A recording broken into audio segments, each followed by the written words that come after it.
You know, something we haven't talked about really a lot with anyone right now, and you know, we talked about Alex being a guy that's kind of been, you know, lost in the shuffle maybe a little bit, but a name that I think would be really, really fun, and I don't know if it would ever happen, but Alex, you tell me, what about you and a Nissan GIB? Yeah, bro. I actually got asked to fight him. What? When? It was like, I think it was after the KSI debacle stuff happened. Interesting. And I was like, this dude has a lot more fights than me. I was like, Yeah. I'd rather either fight GIB because I was like, okay. Say that one more time. What did you say? I'd rather fight at the time. I'd rather fight KSI than GIB because GIB has been, and KSI had such a long break. And GIB is just a tank. Like I know this is the part where most people would be like shit talking, but GIB's the man. Like he's a problem. I think Saul Poppy could beat him, but that'd be an interesting fight too next. Ooh, but yeah, he just has so much experience. It's hard after one fight. And I think my rounds were like 2 minutes each to go against. Has had pro fights and has. No, that's respect, man. That's respect. Yeah. A lot of guys would not say that, but it's interesting that you know that you framed it that way. That you'd rather fight KSI off the layoff than GIB. Do you like? I'll just ask you straight up. How do you think a fight between them goes? Because I have been on this train for forever now. No one wants to give it to me that this would be a banger of a fight. They're like, no, they're friends. It would be a crazy good fight. But in your opinion, that fight goes down. Who wins? Let me think. Right now. Right now?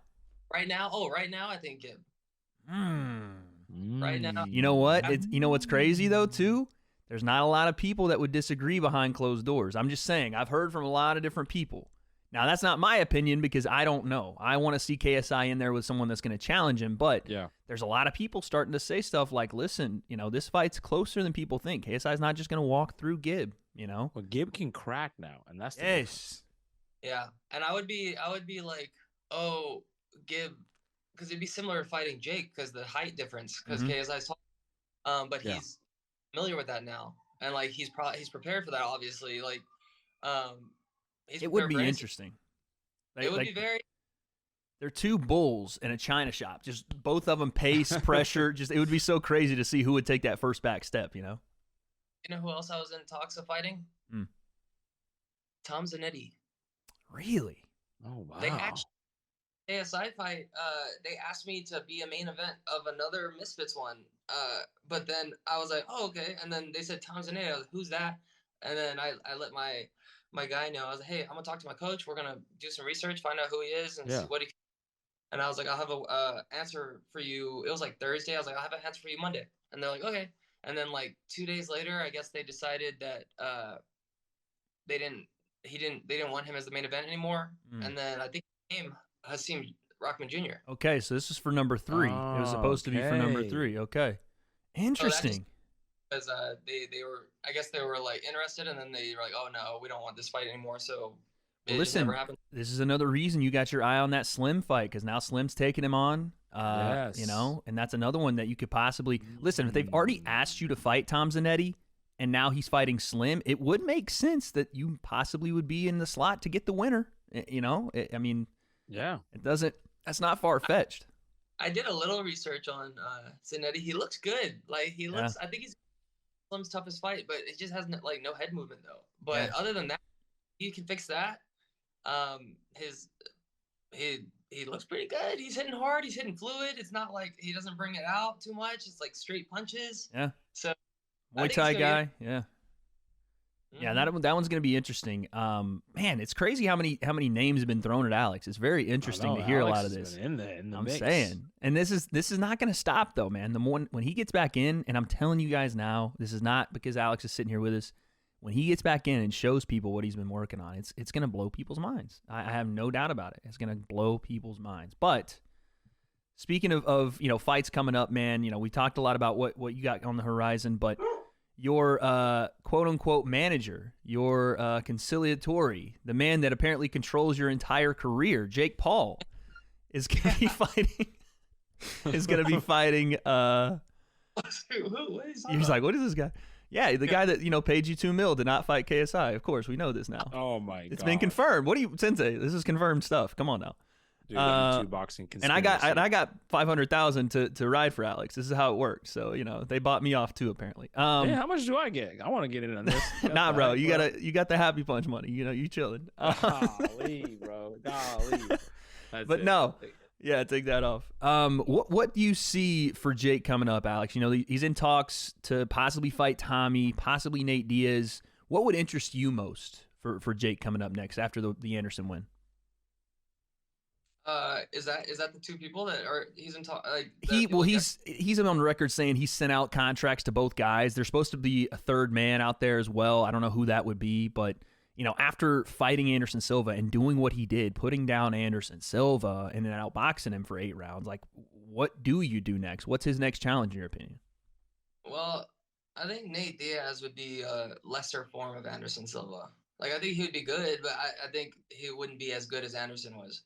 I can agree. And then Tommy's the route because he has to fight a boxer still. Even though I know he's tried multiple times, but he has to fight a boxer. So Tommy would be the next step in my eyes because he's not like the highest level boxer. Yeah. So he's still.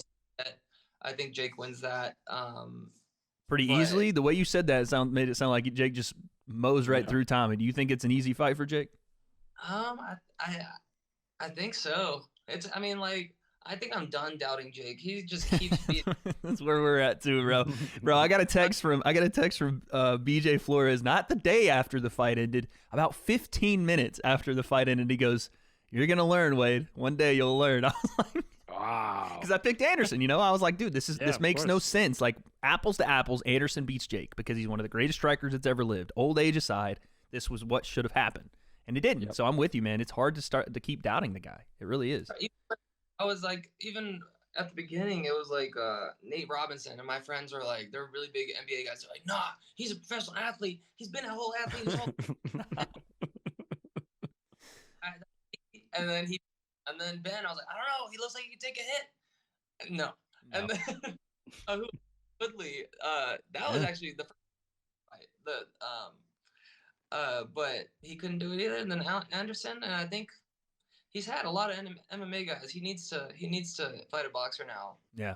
I mean, when you're seeing his career, I ask Sensei this all the time, and I always love getting people's answers. What is the finish line for Jake? Can he realistically get to a legitimate world championship? Because I don't believe that to be the case, but like, what is the finish line? Is it Conor McGregor? Is it... I have no idea. What do you think in their minds is like, okay, now we've done everything we can do? Where is he going with this at this point? I have no idea. Because he says world championships. He's like, I'm gonna be a world champ. Yeah, I think the finish line maybe is he beats a former world champion. Okay, that would probably be the finish line. Yeah. It would have to be. I mean, a guy that was a boxer and like he was retired, but not a retired MMA fighter, but a retired boxer. Right. I'm not saying Floyd, but you know what I'm saying. Right. Maybe somebody like that. When Chavez Jr. is still out there, I don't know what's going on with him, and I know he's had some. He beat Anderson, so that doesn't give him any credit. I know. So I mean, Anderson, like somebody, like the Canelo in 13 years. I don't know. You know what I mean? Don't. I could see Triple G in 25 years. You know what I'm saying? I don't know. Something like that. I don't know. I could see Jake pulling a Tyson Fury and be like, "I'm retiring," and then comes back.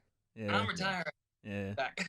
Honestly, I don't know how it's gonna end. You know what I think the finish line could be for the. I mean, obviously the finish line, the Jake and KSI fight is the finish line for KSI, but for Jake, listen, if there was no way he was going to get to a world title, and it was just one of those things where it's like, okay, I have one thing left to do, he might actually end up fighting Logan, and I wouldn't be surprised if they make it happen, man, because. At a certain point, there's nothing else to do. You've done the boxing thing. If he goes and beats a boxer, realistically, is he going to get to a world title? I don't think so. So if you can't get Conor, you can't get these guys, the next best option is his own brother. And call me a bit of a cynical guy, but I fucking love it. Give me that fight because I want to know what happens. I don't know. That's just me, but yeah, man. Sure, because who knows you better than your brother? Like, and the probably the guy he's trained with the most, and like so they know each other super well, so it'd be interesting. Sensei and I have always leaned Logan in like a private setting, like if they were to do it in a backyard or if they were just sparring and it was more technically based and who was the better, whatever. But now that Jake is doing what he's doing and he's continued to be consistent and Logan's doing the WWE stuff, you kind of start leaning toward Jake and being like, dude, he's got this mentality. He's vicious. Right. And I think he can eliminate being the younger brother for a bit and just go, I'm going to knock this fucking guy out. Like, I think he can. I think Jake has probably a less of an issue knocking out his brother. 100%, bro. He's a psycho. He would be. So I don't even think it would be an reason issue. alone. I think he'd relish in it. He'd be like, yeah. In his mind, he's one of those dudes, man. I love it though. Yeah. They both they've both always been big, like on Vine, and then with the Team 10, I think it was called. It was called, and like his vlogging, and now the podcast, and then Prime, and then Jake took over the boxing world. Logan, WWE. So they've always been big and pushing each other. So we're gonna see. I feel like that's in their pocket for in the future. They're like, okay, when we're done with everything, done. That's the one. Yeah. What do you think about? You kind of mentioned it there. You know, you've been around Jake and Logan for years now. You know, you guys, they did the Vine thing, but they came up in the same time period you were doing YouTube. What do you think of not only where they've gone with it, how they've been able to elevate, but now Logan in the WWE? Like, talk to me about what you think about that. Like, how does that? Did you ever think we'd get here where Logan is one of the bigger stars in WWE and Jake's taking over boxing? No. Like, you never know what to expect of those guys. It's like, what? You're going to do what? Like, I remember the day that Logan asked me, he's like, I was like vlogging back then, daily vlogging, and move in next to him. And he was like, yo, man, I'm thinking about getting into vlogging. You think it's a good idea? And I was like, yeah, I think you work hard, like, just be consistent with it, man. And he was asking for tips and stuff. I was like, yeah, just do this, try this. The thumbnail's really important, title, like, all this stuff. Keep it in. Old days. He was like, okay, cool. And like 6 months later, #1 vlogger in the world. I Confirmed. Was like, what? Alex Wassabi is responsible for the rise of Logan Paul. Confirmed. He was the first man to give him the okay to vlog. He gave him all the tips and tricks. Right now. Logan, where is his refund? Give him some. Help him out, bro. Give him some Prime royalties. Yeah, bro. Yeah, he's. I don't know. I mean, Jake, Logan, and KSI. They're both just. You never know what all three are crushing going it, man. Yeah, they're crushing it. Exciting to watch and like follow and join the journey. Their journeys. Heck yeah, man. Well, listen, I think that's it for us today, Alex. We appreciate you coming on, man. Confirmed here on the breakdown, Alex will be fighting in 2023. Who's it going to be against? We don't have those answers just yet. Alex may, with those eyebrows raising, I think he does. But we'll leave it there. Alex, we appreciate you being here, man. Thank you so much. And, yeah, we are out, boys.